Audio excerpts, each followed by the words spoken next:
Phone की घंटी लगातार बज रही थी। सुमन जल्दी से रसोई में से अपने पल्लू से हाथ पहुँचती हुई दौड़कर आई। आकर फोन उठाया तो सामने से आवाज़ आई, हेलो, क्या मैं सुमन से बात कर सकता हूँ? हाँ, मैं सुमन ही बोल रही हूँ, सुमन ने कहा तो उधर से आवाज़ आई, सुमन, मैं तुम्हारा भाई सोमेश बोल रहा हूँ। ये सुनते ही सुमन के हाथ से फ़ोन छूटकर नीचे गिर गया। हेलो हेलो सुमन, क्या हुआ? सुनो, एक बार मेरी बात तो सुनो। सुमन ने कांपते हुए हाथों से रिसीवर उठाया और घबराई हुई आवाज़ में बोली, सोमेश भैया तुम, पर मैंने सुना था कि तुम्हारा एक्सीडेंट हो गया और तुम अब इस दुनिया में नहीं रहे। तभी उधर से आवाज़ आई, सुमन, मुझे तुमसे बहुत ज़रूरी बात करनी है, ज़रा ध्यान से सुनो। सबसे पहले तो मैं तुमसे माफ़ी चाहता हूँ कि मैंने अपने जीवित होने की खबर तुमसे छुपाई, या यूं कहूँ कि अपने मरने की खबर तुम तक पहुंचाई। उसके पीछे भी एक कारण था। पहले मैं जो कहने जा रहा हूँ उसे दिल थाम कर सुनो, कि मेरे साथ साथ तुम्हारी बेटी भी जिंदा है, जिसको तुमने मुझे सौंपा था। क्या, ये क्या बोल रहे हो सोमेश तुम?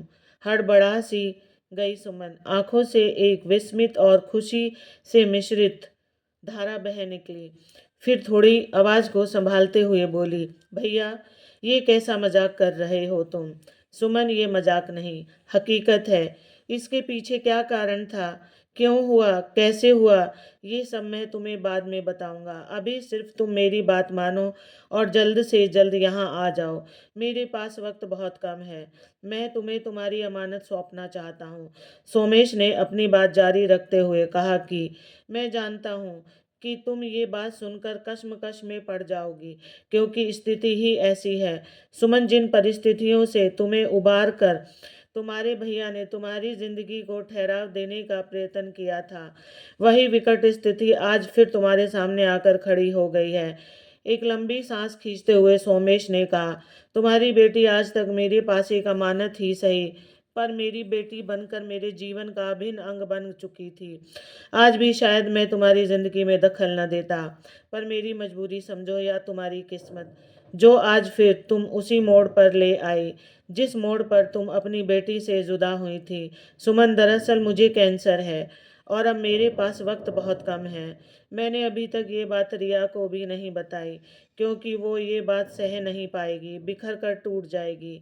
लेकिन ये बात छुपी भी नहीं रह सकती, इसलिए इससे पहले कि रिया इस हकीकत का सामना करे और बिखर जाए, तो उससे पहले ही तुम आकर उसे ले जाओ, ताकि मैं निश्चित होकर मर सकूं। मैं देर मत करना सुमन, क्योंकि इसके अलावा अब मेरे पास और कोई चारा नहीं है, वरना मैं तुम्हें परेशान नहीं करता। मैं तुम्हारा इंतजार करूंगा। ये कहते हुए सोमेश ने फोन काट दिया। यह सुनकर सुमन के हाथ पांव फूलने लगे। हे भगवान, अब क्या होगा? मैं कैसे जाऊं, क्या करूं? अपने ही सवालों से जूझती हुई सुमन उन पलों को टटोलती हुई यादों में खो गई। सुमन ने बचपन में ही अपने माँ बाप को खो दिया था, इसलिए अपने बड़े भाई सोमेश की ही गोद में पली बड़ी थी। छोटे से कस्बे में रहने वाले भाई की छत्र छाया में यूं तो कोई कमी नहीं आई, पर भैया बहुत ही पुराने विचारों वाले व्यक्ति थे। शायद माता पिता की परवरिश के अभाव में कस्बे में जो बड़े बूढ़ों ने समझाया दिखाया, वही उनके बाल मन में ने अपना लिया और वही अपनी छोटी बहन सुमन पर भी लागू करते रहे। खुद भी ज़्यादा पढ़ नहीं पाए और ना ही सुमन को इंटर के बाद पढ़ने दिया। जल्द से जल्द सुमन के हाथ पी लेकर अपने फर्ज को पूरा कर देना चाहते थे, इसलिए उनकी दृष्टिगत जो उपयुक्त परिवार मिला, उसे देखकर उन्होंने सुमन की शादी कर दी। सुमन के पति थे तो इंजीनियर, पर परिवार काफ़ी बड़ा था उनका। 3 भाई थे। 2 बड़े भाई की भी शादीशुदा ही थे और उनके 2-2 लड़के थे। सुमन के पति रोहित माँ के लाडले और उनकी बात को आंख बंद कर मानने वाले आज्ञाकारी बेटे थे, क्योंकि माँ के कहे बगैर तो रोहित अपनी पत्नी सुमन के पास बैठता भी नहीं था। घुमाने ले जाना तो बहुत दूर की बात थी। माँ का आज्ञाकारी बेटा अपनी पत्नी को समझने वाला पति ना बन पाया। इस बात का एहसास तो तब हुआ जब सुमन को शादी के कुछ महीनों बाद पता चला कि वो माँ बनने वाली है। इस सुखद खबर ने तो मानो उनकी जिंदगी में 4 चांद लगा दिए थे। लेकिन वो कहते हैं ना कि चांद में दाग होता है, या यूं कहें कि चांद को भी ग्रहण लगता है। सुमन की भी खुशनुमा जिंदगी को ग्रहण लग गया था। ससुराल वालों की पुरानी सोच और दकिया अनुसी विचारों से उनके दिलो दिमाग में बुरी तरह समाये बेटे और बेटी के बीच के भेदभाव ने सुमन को खुशी के आसमान में उड़ने से पहले ही धरातल पर पटक दिया। रोहित ने अपनी माँ का फरमान सुमन को सुना दिया कि हमारे घर में पीढ़ियों से बेटों ने ही वंश बेल बढ़ाई है और मेरे दोनों भाई भी इसी परंपरा को बढ़ाने में ही सहयोग दे रहे हैं। इसलिए वो सभी सुमन ने बेटे की उम्मीद लगाए बैठे हैं। ये सुनते ही सुमन हतप्रत हो गई। माना कि वो भी एक छोटे कस्बे से आई थी और ज़्यादा पढ़ी लिखी भी नहीं थी, पर इतनी समझ तो उसमें भी थी कि लड़की और लड़के में मतभेद करना का जमाना अब नहीं रहा। अब लड़कियों को भी वही सम्मान और स्थान मिलने लगा है जो लड़कों को दिया जाता है। उसने रोहित को समझाने की कोशिश की कि देखो रोहित, आप क्यों लड़के और लड़की में इतना अंतर कर रहे हो? क्यों हमारे होने वाले पहले बच्चे की खुशी को कम कर रहे हो? और फिर अगर हमारे घर में पीढ़ियों से बेटी नहीं भी आई तो अब आने दीजिए ना, लक्ष्मी का रूप होती हैं बेटियां। और फिर हमारे घर किसी बात की कमी तो नहीं कि हम उसे नहीं पाल पाएंगे। जेठ जी के बेटे भी तो अपने बेटे जैसे ही हैं, उन्हें भी एक बहन मिल जाएगी। मैं ये नहीं कहती कि बेटी ही आएगी, पर अगर बेटी आए भी तो क्या आपत्ति है? ये सुनकर रोहित आग बबूला हो उठा और गरजते हुए बोला कि अपना भाषण अपने पास रखो। मेरे बड़े भैया ने दो दो बेटों को जन्म देकर इस परिवार की वंशवेला को आगे बढ़ाया है, तो मैं भी यही चाहता हूँ कि मेरे भी कम से कम दो बेटे हों।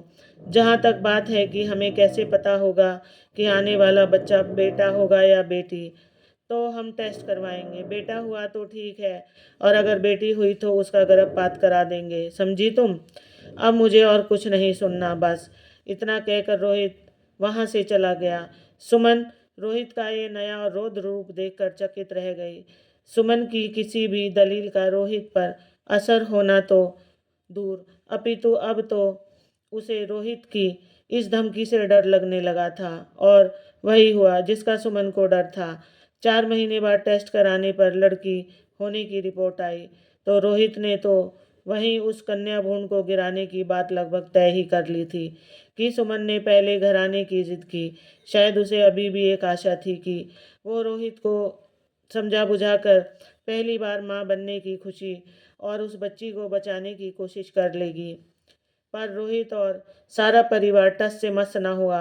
उल्टा सुमन की सास ने यह भी ऐलान कर दिया कि वो उस बच्ची को अपने मायके में जाकर गिराए, क्योंकि अभी तक उन्हें ऐसा पाप करने की नौबत नहीं आई थी और वो इस कन्या भ्रूण हत्या के पाप के भागीदार भी नहीं बनना चाहते थे।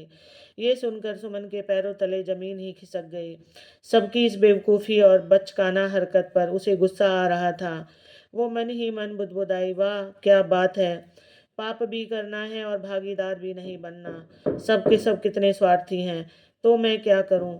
माँ बनने की खुशी मनाऊं या पेट में लड़की होने का दुख मनाऊं?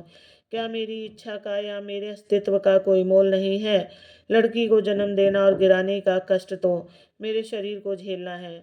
और फिर मुझसे कोई क्यों नहीं पूछ रहा कि मुझे क्या चाहिए?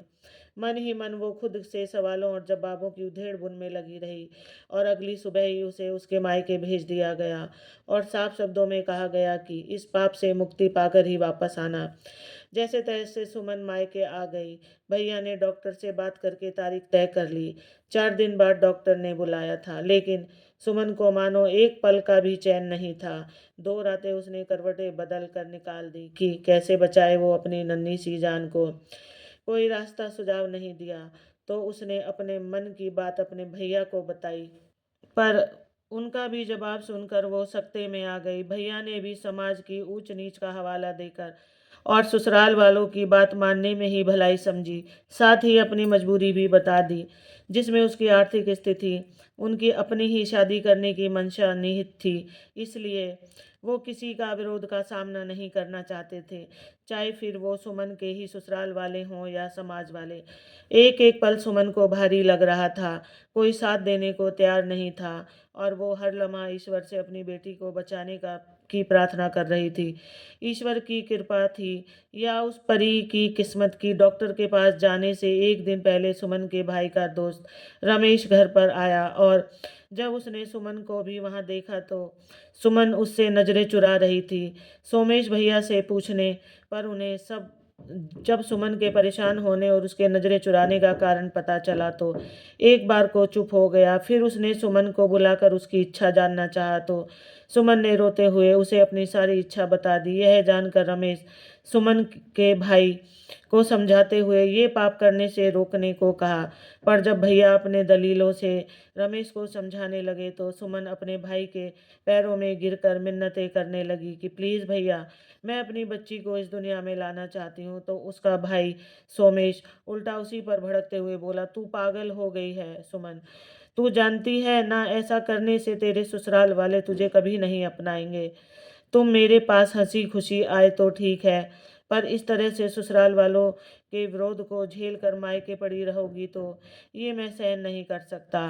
फिर उसने अपने दोस्त की तरफ देखते हुए कहा कि रमेश यार, तू ही समझाना इसे। तो रमेश भी उल्टा सुमन का ही पक्ष लेते हुए बोला, पर सोमेश, हम जो करने जा रहे हैं वो भी तो गलत है ना। हाँ हाँ, तुम तो उसी का पक्ष लोगे ना, क्योंकि तुम सुमन से शादी जो करना चाहते थे और मैंने तुम्हें इस रिश्ते से मना कर दिया, तो तुम आज भी सुमन को पाना चाहते हो। सोमेश भैया खींचकर रमेश की तरफ मुखातिब होकर बोले। तो रमेश ने कहा, सोमेश, ये कैसी बात कर रहे हो तुम, कितनी गलत सोच हो गई है तुम्हारी। तुम अपनी बहन की खुशी न देखकर उल्टा मुझे दोष दे रहे हो। क्या हुआ जो ये रिश्ता नहीं हो सका तो? क्या मैं सुमन को दुखी देखना चाहूँगा? मुझे क्या पता था कि सुमन यहाँ आई है और उसे क्या परेशानी है। मैं इतना गिरा हुआ इंसान नहीं हूँ कि अपने स्वार्थ के लिए सुमन का पक्ष लेकर उसकी ज़िंदगी में खलल पैदा करूँगा। जो मुझे सही लगा मैंने कहा, बाकी तुम्हारी मर्जी। और ये तुम भाई बहन का मामला है, तुमने परेशानी बताई तो मैंने अपनी राय दे दी। हाँ, आज एक बात और कहूँगा कि मेरे दिल में बेशक वो भाव नहीं रहे, पर मैं आज भी तुम्हारे या सुमन के दुख में पीछे नहीं हटूंगा। ये कहकर रमेश वहां से चला गया। रमेश के मन में सुमन के लिए चाहत थी और उसने सोमेश से उसका हाथ मांगा था और उसे पता भी नहीं। ये जानकर सुमन को झटका सा लगा। ऐसा क्या कारण रहा होगा जो भैया ने मना कर दिया इस रिश्ते से। ये बात सुमन को और भी परेशान करने लगी। तो उसने इस बात के बारे में अपने भैया से पूछा तो उन्होंने बताया कि रमेश की आर्थिक स्थिति संपन्न नहीं होने के कारण मैंने तेरी उसके साथ शादी नहीं की, क्योंकि मैं तेरा रिश्ता अपने से ऊंचे घर में करना चाहता था। अपने भाई की बात सुनकर सुमन की आंखों में पानी आ गया। उसने कहा, लेकिन भैया, आपको अपने दोस्त से ऐसी बात नहीं करनी चाहिए थी। हाँ सुमन, अब तो मुझे भी अपनी गलती का एहसास हो रहा है। कल सुबह ही मैं जाकर उससे अपनी गलती के लिए माफ़ी मांग लूँगा। अगली सुबह सोमेश अपने दोस्त रमेश के घर गया और उससे अपने किए गए बर्ताव के लिए माफ़ी मांगने लगा। तो रमेश ने कहा, अरे कोई बात नहीं, मैं तो उस बात को कल ही भूल गया था। लेकिन सोमेश, आज भी एक बात कहूँगा कि तुम जो करने जा रहे हो वो गलत है। एक माँ की बच्ची को इस दुनिया में आने से पहले ही मार देना, उस माँ पर क्या गुजरेगी। रमेश ने सुमन के भाई सोमेश को समझाते हुए कहा। तो सोमेश अपने दोस्त के पास बैठकर इस बात के बारे में वार्तालाप करने लगा। थोड़ी बात सोमेश भैया एक फैसला करके रमेश को साथ लेकर आए तो उनके चेहरे पर मुस्कान देखकर सुमन को थोड़ी थोड़ी खुशी हुई। तभी उन्होंने अपना निर्णय सुनाया कि वो अपनी आने वाली भांजी का स्वागत करेंगे, चाहे उन्हें उसके लिए अपनी बहन के ससुराल वालों से कितना भी विरोध क्यों न झेलना पड़े। पर अब वो अपनी बहन की खुशी को नज़रअंदाज नहीं करेंगे। ये सुनकर तो सुमन की खुशी का मानो ठिकाना ही ना रहा। अगले सप्ताह जब सुमन के पति रोहित का फ़ोन आया तो सोमेश भैया ने अपना फैसला उनको बता दिया कि वो इस बेटी को इस दुनिया में आने से नहीं रोकेंगे। ये सुनते ही सुमन के ससुराल वालों ने सोमेश को खूब खरी खोटी सुनाई। सुमन की सास ने कहा कि लड़की के साथ सुमन की हमारे घर में कोई जगह नहीं है। अगर उसे आना है तो लड़की को छोड़कर आ सकती है, वरना अपने मायके में ही बैठी रहेगी। ये सुनकर सुमन विचलित सी हो गई। आखिर कब तक लड़की पैदा करना या होना एक सजा का फरमान बना रहेगा। बच्ची का जन्म होने तक सोमेश भैया ने सुमन का पूरा ख्याल रखा, और जब नन्ही सी परी आई तो उसकी देखभाल भी खुद करने लगे। पर एक दिन अचानक रोहित को सामने आया देख सुमन हैरान हो गई। उसे लगा कि शायद उसके पति और ससुराल वालों को अपनी गलती का एहसास हो गया है, इसलिए वो उसे लेने आए हैं। माँ की आज्ञाकारी ही सही, पर सुमन के बिना भी नहीं रह पाता था रोहित। इतने दिनों की दूरी उन्हें सुमन तक खींच लाई। सोमेश भैया से माफ़ी मांगकर अपनी इच्छा जताने लगे कि वो सुमन को ले जाना चाहते हैं, पर उसकी बेटी को शायद कोई नहीं अपनाएगा।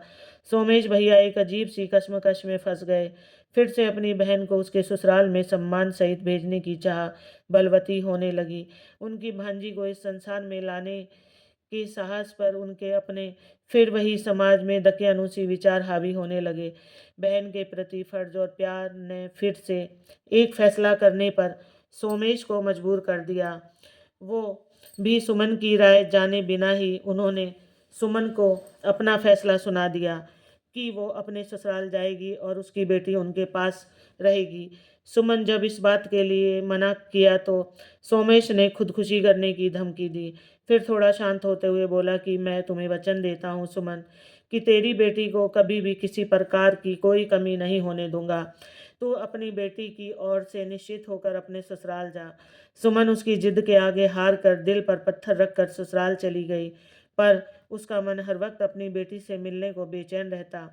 माँ की ममता इस कदर हावी हुई कि पति और ससुराल वाले अब उसे ताने कसने लगे, क्योंकि हर पल सुमन अपनी बच्ची की आवाज़ अपने कानों में सुनती हुई घबरा कर जाग उठती, पर उसकी हालत पर किसी को तरस न आता। एक दिन उसकी इस हालत से तंग आकर रोहित ने सोमेश भैया को फ़ोन किया और उन्हें सुमन के बारे में सारी बातें बताई। तो सोमेश ने रोहित को आश्वासन दिया कि जल्द ही वो इस बात का समाधान ढूंढ लेंगे। कुछ दिनों बाद फ़ोन आया कि रमेश और सोमेश भैया सुमन की बेटी रिया को लेकर कहीं घूमने जा रहे थे और उनकी बस दुर्घटनाग्रस्त हो गई। किसी गहरी खाई में गिर गई, जहां से किसी के बचने की उम्मीद भी नहीं रही। सुमन ये सुनकर चक्कर खाकर गिर पड़ी। भाई और बेटी के को खो जाने के सदमे से अभी उभर भी नहीं पाई थी कि मालूम हुआ कि वो फिर से माँ बनने वाली है। इस बार किस्मत ने उसका साथ दिया और सुमन दो जुड़वा बेटों की माँ बन गई। ससुराल में उसकी खूब इज्जत बढ़ गई। उसके और उसके बच्चों के नाज नखरे उठाने को सब तैयार रहते। सुमन धीरे धीरे बच्चों की परवरिश में व्यस्त हो गई, पर अपने गम को पूरी तरह भुला भी नहीं पाई थी। आज करीब 10 सालों बाद जब उसे पता चला कि उसकी बेटी जिंदा है, तो वो रोए या हंसे उसे कुछ समझ नहीं आ रहा था। और इतने सालों पहले उसकी बेटी को अपनाया नहीं गया तो आज उसके ससुराल वाले कैसे अपनाएंगे। अब तो दो और सदस्य उसके अपने बेटे भी थे, ये भी शायद नहीं अपनाएंगे पाएंगे अपनी बहन को। पीढ़ी दर पीढ़ी घर में सिर्फ लड़के पैदा होने से सब मर्द सदस्यों में पुरुष होने का दम कूट कूट कर भरा था, बिना इस बात के एहसास के कि उन्हें जन्म देने और उनके वंश वेला को आगे बढ़ाने में एक औरत का ही हाथ है। फिर क्यों एक औरत के अस्तित्व को नकारने की मूर्खता कर रहे हैं। पर अब वो करे तो क्या करे। आज तो आखिर उसे रोहित और अपने बेटों से इस बारे में बात करनी ही पड़ेगी। हम अपनी किस्मत से भाग नहीं सकते। ईश्वर के किसी निर्णय को बदलने की कोशिश हम कैसे कर सकते हैं। हम जिस चीज़ से भागते हैं किस्मत फिर से वही लाकर खड़ा करती है। सुमन अपने आप से बुदबुदाती हुई शाम को अपने पति के आने का इंतजार कर रही थी। शाम को जब रोहित घर आया तो सुमन ने उसे सारी बातें अब बताई। उसके बेटी के जिंदा है और वो उसके भाई के पास है। उसकी बात सुनकर रोहित झल्ला कर बोला, आज इतने सालों बाद तुम अपने भाई की बात पर विश्वास करके बेवकूफ़ मत बनो सुमन। क्या पता वो अपना कोई पाप तुम्हारे गले डाल रहा है। मेरे भाई को गाली मत दीजिए रोहित, वो आखिरी पल गिन रहा है। इंसान बिना किसी स्वार्थ के हमारी बेटी को इतने सालों से पालता आ रहा है, और वो भी हमसे बिना कुछ मांगे, और आप उसे ही गलत ठहरा रहे हैं। उसने आज तक हमारी बेटी का राज इसलिए रखा कि आप अपनी बेटी को अपना नहीं पाए, और मैं उससे दूर रह नहीं पा रही थी। इसलिए सोमेश भैया ने हमारी गृहस्थी बचाने के लिए ही मुझसे ये राज छुपाया। मुझे सब सच पता चल गया है। आप ये मत भूलिए कि आपने ही सोमेश भैया को मेरी दशा बताकर उन्हें यह कदम उठाने पर मजबूर किया, और आज वो हमारी बेटी, हमारी अमानत हमें सौंपना चाहते हैं, तो उसका एहसान करने के बजाय आप उसे ही दोषी ठहरा रहे हैं। कम से कम आज तो एक पिता बनकर उस मासूम के लिए सोचिए, जो आपका ही खून है। क्या कसूर है उसका जो आप उसको अभी भी नहीं अपना रहे? देखो सुमन, मैं मानता हूँ, पर रोहित कुछ बोलता उससे पहले ही सुमन उसकी बात को बीच में ही काटते हुए एक दृढ़ विश्वास के साथ बोली, आपको मैंने आपके खानदान के 2 चिराग दे दिए, अपने जीवन के इतने साल भी दे दिए, पर आपने मुझे क्या दिया? मुझसे मेरे माँ होने का हक छीन लिया। मुझे मेरी बेटी से ज़बरदस्ती अलग करवा दिया। आपने मुझसे नाइंसाफ़ी करके भी अपनी माँ के बेटे होने का हक अदा किया, पर आज मैं भी अपनी माँ होने का फ़र्ज़ पूरा कर अपनी बेटी को उसका हक दूंगी जो वो आज मुझसे मांग रही है। मैं अपनी बेटी के पास जाऊंगी, उसे अपनाकर अपने सीने से लगाकर बरसों से अतिरिक्त अधूरी ममता का उधार चुकाऊंगी, जो आज मुझे आप भी नहीं रोक पाओगे। कहते हुए सुमन गला भराया। अपनी माँ और पिता की बातें सुनकर दोनों बेटे आश्चर्यचकित होकर खड़े थे। माँ, हम भी चलेंगे आपके साथ अपनी बहन से मिलने और उसको लेने। कहते हुए सुमन के दोनों बेटे आगे बढ़कर सुमन के गले लग गए। ये देख सुमन की आंखें खुशी और हैरानी से भर आईं। चलो, आज इस नई पीढ़ी ने एक औरत होने का अस्तित्व को पहचाना तो सही, यहीं से सही, आज से ही सही, पर एक आगाज तो हुआ, और आगे अंजाम भी अच्छा ही होगा। अब हमारी हर पीढ़ी में लड़कियों का स्वागत होगा। यह एहसास आज सुमन को अपने बेटों के चेहरे को पढ़कर हो गया, जो कि अपनी बहन से मिलने की खुशी मना रहे थे। कुछ देर खामोशी सी छाई रही। थोड़ी देर बाद रोहित बोला कि हम सब रिया बेटी को लेने जाएंगे। अपने पति के मुंह से ये सुनकर सुमन चौंक गई और बोली, सोच लो रोहित, वहां जाकर बदल तो नहीं जाओगे? नहीं, पर क्या रिया मुझे अपने पिता के रूप में अपनाएगी? रोहित ने भीगी आंखों से सुमन से सवाल किया तो सुमन ने मुस्कुराकर रोहित को आश्वासन देते हुए कहा, तुमने जितने साल अपनी बेटी को खुद से दूर रखकर उसे सजा दी है, तो अब कुछ दिन तुम भी तो सजा भुगतो, जब तक वो तुम्हें अपनाए ना। ये सुनकर दोनों बेटे भी मुस्कुरा दिए। सुमन अपने परिवार को लेकर खुशी से फूली नहीं समा रही थी, परंतु दिल ही दिल में अपने भाई जैसे महान इंसान के इस त्याग और इंसानियत के सामने नतमस्तक भी थी, जिसने उसकी खुशियों के लिए उनकी बेटी को पाला पोसा। यहाँ तक कि सोमेश भैया ने शादी भी नहीं की कि पता नहीं उनकी पत्नी उनकी भांजी को अपनाएगी या नहीं। दिल से ईश्वर को और अपने भाई का शुक्रिया अदा करते हुए सुमन अपने पति और बेटों के साथ खुशी खुशी अपनी बेटी को लेने अपने भाई के घर की ओर चल दी। तो दोस्तों, आपको ये कहानी कैसी लगी कमेंट करके ज़रूर बताएं।